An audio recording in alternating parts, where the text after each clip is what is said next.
Vendredi 1er novembre 2019, mesdames, messieurs, bonjour. Merci de choisir E-Télé, les titres de cette édition. Les chrétiens catholiques célèbrent ce jour la Toussaint, une occasion pour honorer la mémoire des saints. Une équipe de nos reporters était à l'église Saint-Rita de Cotonou. Une page se tourne au Bénin avec la Constitution du 11 décembre 1990 qui a été révisée par le Parlement. Une révision intervenue au petit matin de ce 1er novembre. Le récit de cette journée longue passée par les députés à suivre. À suivre également les premières réactions après cette révision constitutionnelle. Et puis le Conseil national des chargeurs du Bénin CNCB a désormais une patronne. Elle a pour nom Alimatou Badarou. Elle aura entre autres pour mission de promouvoir la chaîne de transport Bénin. La cérémonie de passation de charge est à suivre.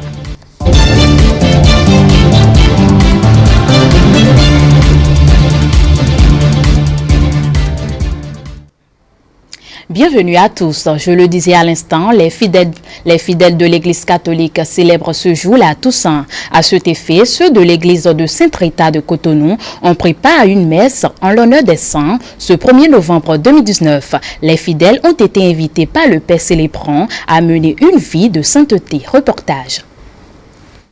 Célébrer chaque 1er novembre, la Toussaint est un moment joyeux pour les chrétiens catholiques qui fêtent tous les saints.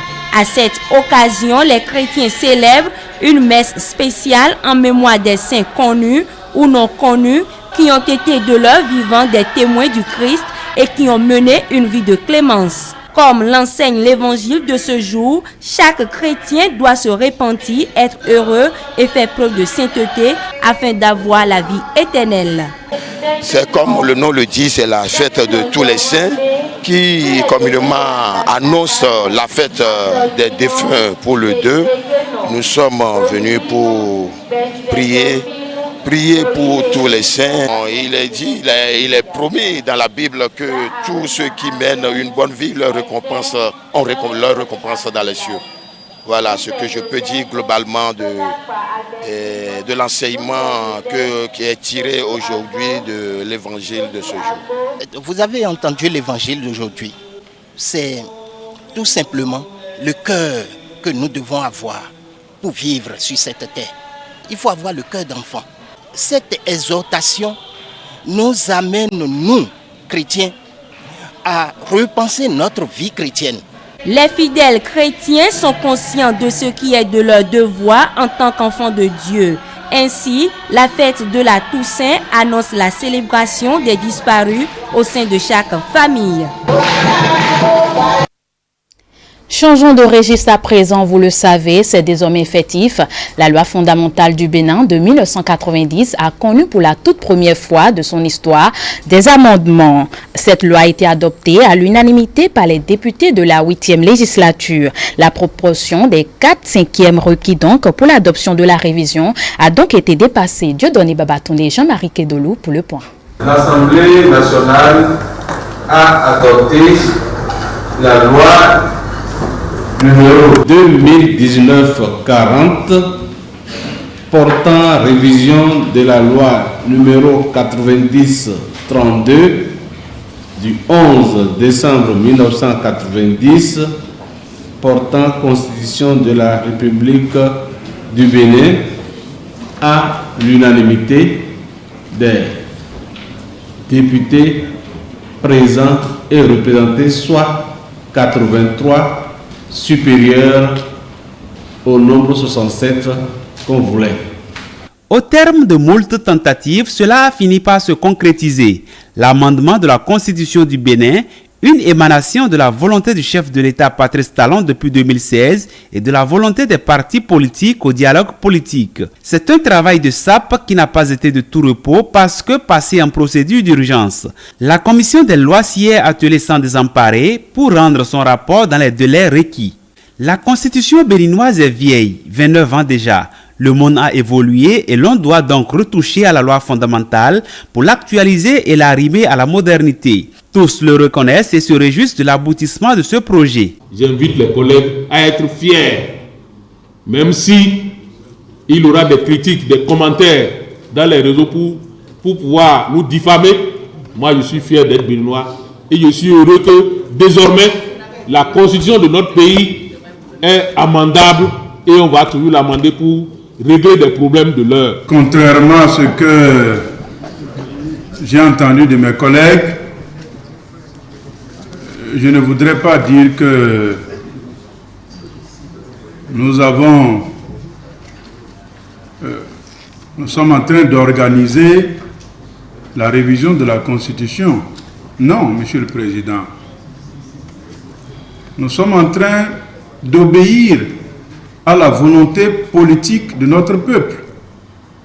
Parce que, représentants de la nation, nous sommes au service du peuple. 83 voix pour, 0 contre et 0 abstention. Une proposition d'amendement adoptée à l'unanimité par la 8e législature. Un ouf de soulagement pour les parlementaires, une aube nouvelle pour le Bénin. Désormais, les députés ne peuvent plus faire que 3 mandats. Les femmes seront davantage représentées au Parlement. Le président de la République ne peut faire que 2 mandats de sa vie, mais aussi et surtout, les élections seront générales à partir de 2026 pour permettre au Bénin de faire des économies financières et de temps.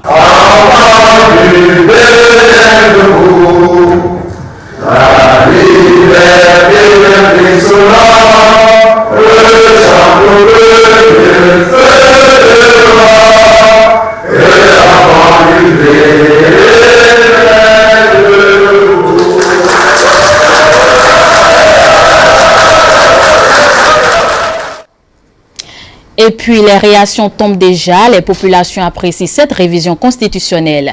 Certains qui saluent un pas vers le développement et d'autres qui précisent les clés du succès de l'amendement. Suivez. C'est que le nombre de mandats pour le présidentiel qui n'ont pas touché, c'est bon. Ils ont modernisé. C'est normal, c'est normal. Écoutez, si vous avez construit un immeuble qui date de 100 ans, quelque part, la fenêtre peut plus s'endommager. On va réhabiliter ça. Si il y va du bien-être du pays, bon, on va y adhérer. En tant que citoyen, moi je pense que ce qu'ils ont fait, c'est bon pour les Béninois. Mais si ce n'est pas bon pour les Béninois, ça fait les affaires là-bas. Chaque chose a son temps. Notre constitution, d'ailleurs, avait quelques lacunes que normalement il faut corriger. Il faut corriger, mais c'est quelqu'un qui, d'un jour à l'autre, qui peut courageusement faire face à cette révision. Bon, aujourd'hui, nous sommes en face d'un homme grand, doté d'un grand courage qui vraiment a pris le taureau par les cornes. Normalement, nous, peuple du Bénin, nous devons vraiment accompagner le gouvernement et le chef de l'État. Surtout qu'aujourd'hui, il y a les grands hommes de ce pays qui sont autour de cette révision, cette préparation à la révision de la Constitution. Bon, ce serait bien si cela se passe bien avec les garde-fous qui pourront être normalement y conférés. Donc, on ne saurait que tout confier à Dieu. Ça fait longtemps, jusqu'à dans le temps de Mathieu Kérékou, ils ont dit qu'ils vont réviser la Constitution, mais le temps ne les pas permettre à le faire. Et Aïbouni aussi était venu. Lui aussi, il avait tenté de faire. Bon, le temps ne l'a pas permis de le faire. Bon, Monsieur Patrice Talon est venu. Bon, par la grâce de Dieu, je lui ai accordé la chance. Il a pu toucher ça. Donc, moi, je vais le remercier et remercier les députés aussi. Et puis, dans les modifications survenues dans l'ancienne loi, il y a désormais l'instauration de la vice-présidence, un poste créé pour pallier au risque de vacances de pouvoir, je le disais tantôt, au risque de vacances de pouvoir ingérables que contenait la Constitution du 11 décembre 1990. Elle est bien fondée donc de l'instauration de la vice-présidence, expliquée ici par Antoine Adokono. Suivez. Quand vous prenez les 3 cas de vacances qui sont prévus par l'article 50, vous voyez que leur mise en œuvre dans le cadre de l'alignement des mandats, ça ne répond pas bien. Et ça qui a fait que ça a poussé certainement les délégués au dialogue politique et les experts à entrevoir la question de la vice-présidence. Ce n'est pas que on a créé pour créer. C'est ce que nous voulons qui nous pousse à aller là. Il faut gérer la vacance. Donc, les gens ont compris que bon, il faut créer la vice-présidence pour que, en cas de vacances, le vice-président assure l'intérim jusqu'à ce qu'on arrive au délai de l'alignement et son mandat s'arrête et on reprend. Et pour y parvenir, il faut forcément modifier l'article 50 de la Constitution dont je vous ai parlé pour réorganiser donc la vacance du pouvoir. Donc, c'est pourquoi la révision n'est pas, à ma foi, une révision opportuniste, si tant est que le cadre qui est tracé dans au niveau du dialogue politique est respecté. Au cours de la plénière d'hier, les députés de la 8e législature ont aussi examiné la proposition de loi 2019-39 portant amnistie des faits criminels, délictuels et contraventionnels commis lors des élections législatives d'avril 2019. Au thème des discussions générales et particulières, la dite loi a été votée à l'unanimité des députés présents et représentés. Le point toujours avec Dieudonné Babatonde et Jean-Marie Kedolou. La traduction en texte législatif des recommandations du dialogue politique est mise en marche. Les députés de la 8e législature s'y attellent depuis ce jeudi 31 octobre 2019 par l'examen de la proposition de la loi portant amnistie des faits criminels, délictuels et contraventionnels commis lors des élections législatives d'avril 2019. La procédure impose que la proposition de loi passe préalablement par la commission C1, celle des lois, de l'administration et des droits de l'homme, pour étude et rapport à soumettre à l'amendement et au vote de la plénière. Article 1er. Sont amnistiés pour les faits constitutifs de crime, de délit ou de contravention commis au cours des mois de février, mars, avril, mai et juin 2019, à l'occasion du processus des élections législatives du 28 avril 2019. Article 2. Par application de l'article 1er de la présente loi, toutes les procédures engagées sont découvertes d'objets.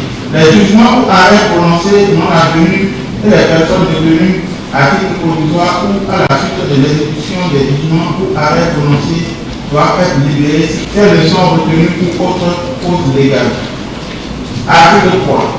La présente loi d'amnistie sera exécutée comme loi de l'État. Les différentes interventions des députés vont dans le sens de l'adoption de cette proposition de loi d'amnistie et des reconnaissances à l'endroit du chef de l'État, initiateur du dialogue politique qui a accouché de l'une de ses recommandations. Cette phase terminée, le rapport de la commission C1 passe avec succès le test de l'adoption. Qui sont ceux qui sont pour?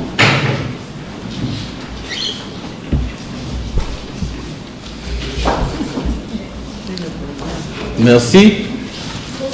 Qui sont ceux qui sont contre la loi 2019-39 portant amnistie des faits criminels, délictuels et contraventionnels commis lors des élections législatives d'avril 2019 est adopté à l'unanimité des députés présents et représentés. Dans son application, la loi 2019-39 portant amnistie précise que toutes les procédures engagées dans le cadre des événements dramatiques découlant des législatives d'avril 2019 sont dépourvues d'objet. Les jugements et arrêts prononcés non avenus et impliquent donc que toutes les personnes écrouées ou poursuivies pour ce même objet soient libérées. Le processus de la réconciliation du peuple béninois et du pardon réciproque vient d'être ainsi enclenché. Et parlons toujours de l'adoption de la loi sur l'amnistie par les députés de la 8e législature. Une équipe de la rédaction de E-Télé est allée recueillir l'avis de quelques acteurs politiques. On les écoute. Vous savez très bien qu'il y a eu dialogue politique et les députés ont agi conformément aux décisions, aux recommandations de ce dialogue politique. Nous n'avons pas d'objection. Ça rentre dans le cadre que la paix revienne dans notre pays et j'apprécie l'initiative. Nous devons savoir quelque chose. Bien vrai, la loi là, ça n'étend pas sur les autres. Je parle du président Djavon, du ministre Kounté. Je suis très content parce que c'est des gens qui ont laissé leur famille. Faire 2 jours en prison, vraiment, je n'ai pas demandé cela à mes ennemis. 2 jours hors de sa famille, ce n'est pas une bonne chose. Maintenant, ils vont retrouver leur liberté. Je rends grâce avec eux et que je leur demande jamais, plus jamais ça. Moi, je ne peux jamais accepter que mes enfants vont sortir sur la voie pour dire je suis en train de manifester des mécontentements. Non. Je demande à tous ceux qui sont en train de me voir à ce moment de parler à leur famille. Si nous voulons quelque chose, ce n'est pas en marchant sur les voies, en criant, en insultant les responsables qu'on aura la chose. Ils vont retrouver leur liberté, mais plus jamais ça. Nos députés à l'Assemblée nationale ont fait preuve d'un haut sens de responsabilité devant l'histoire. Ceux qui, pour une raison ou une autre, pensent qu'ils ne se sentent pas en sécurité pour venir dans le pays, la voie est ouverte. Les dissensions, les malentendus, les incompréhensions qu'il peut y avoir dans notre parcours, ça ne peut jamais manquer. Mais il faut trouver toujours une occasion de s'asseoir, de se parler. Ça, c'est dans notre culture. Ils ont réussi cet exploit. Il n'appartient pas à notre génération de faillir dans ce sens-là. Et je crois que c'est le sens dans lequel les députés se sont mis en votant cette loi-là. Un dernier élément avant de prendre congé de vous, le Conseil national des chargeurs du Bénin CNCB a désormais une nouvelle patronne. Elle a pour nom Alimatou Badarou. Elle aura entre autres pour mission de promouvoir la chaîne de transport au Bénin. La cérémonie de passation de charge a eu lieu ce jeudi 31 octobre 2019 au siège de la structure. Reportage. Alimatou Badarou prend désormais les commandes du Conseil national des charges du Bénin. Elle succède ainsi à Bruno Kagny qui a passé près de 2 ans à la tête de cette structure. Une décision prise par le Conseil des ministres de ce mercredi 30 octobre 2019 dont le but est d'instaurer une nouvelle politique de protection des importateurs et exportateurs du Bénin. Au moment où la représentativité de la femme fait objet d'études au sein de notre Parlement, le chef de l'État joint l'acte à la parole en honorant la gente féminine. Il s'agira pour nous d'initier une stratégie conformément aux directives de réforme souhaitées par le gouvernement, avec en amont la participation effective de tous dans l'espoir d'une mise en œuvre sans heurts, avec des performances à la hauteur des attentes du ministre et du chef de l'État. Telle se présente essentiellement mon orientation prioritaire d'attacher un intérêt particulier à la formation des chargeurs et autres acteurs de la chaîne des transports, ainsi qu'aux appuis des chargeurs pour leur participation aux foires nationales et internationales. De planifier les investissements sur les différents corridors à travers la construction de parkings gros porteurs et des aires de repos pour les transporteurs routiers de marchandises. De relancer les outils d'information aux chargeurs, notamment la lettre aux chargeurs.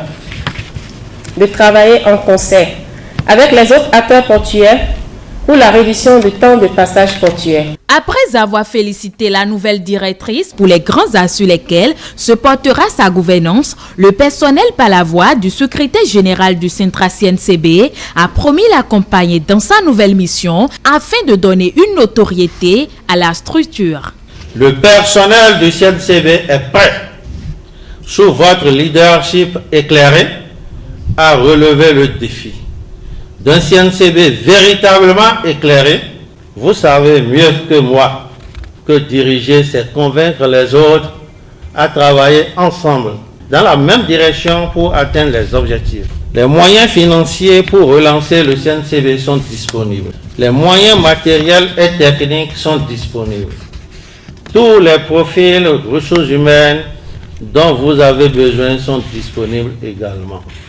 Il ne vous reste tel dans la définition classique de la gestion qu'a combiné ces trois ressources pour atteindre les objectifs de l'entreprise. C'est donc un nouveau départ avec Alimatou Badarou à la tête du Conseil national des charges du Bénin. La nouvelle directrice générale a promis travailler en synergie avec le personnel pour l'atteinte des objectifs assignés à la structure.